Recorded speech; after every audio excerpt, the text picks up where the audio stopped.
Hey guys, it's Mr. Wynn here. We're back for another lesson in science. This week we're going to be talking about plate tectonics and their formations.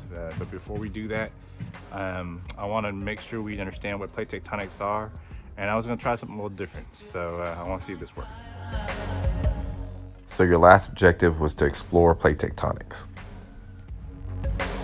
So this is Harry Hess. He supported Alfred Wegener's continental drift through the exploration of what's called seafloor spreading. He explains how basically the continents moved. To really understand how the continents move, you have to understand the layers of the Earth. You have your inner core and your outer core, then your lower mantle, then your upper mantle, then your asthenosphere and your lithosphere, which eventually leads to your crust. So the next part you need to know is the earthquakes. All these earthquakes link to where all the plates are. Every time there's an earthquake, we put a dot. And every time you put a dot, you connect all these dots and you can make a trace of where all these plates are. So after studying where the plates were, he also studied how the plates move. He noticed that these plates all moved in three different ways. So the first movement is the convergent boundary. It's basically two plates moving together. Notice as the brown Legos start slowly moving towards each other. That's your convergent boundary.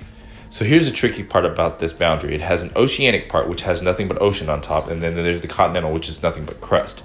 What we're looking at here is basically just the continental side with just crust or grass or whatever. This one right here, you're looking at ocean, where there's oceans on top.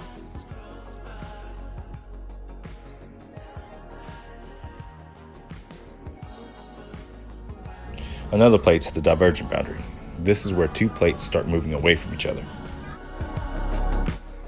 This sheet plate is usually found under the ocean, usually by a lava source, and the lava source pops up, pushing the plates away from each other. So the last boundary is the transform boundary. It's basically two plates sliding next to each other.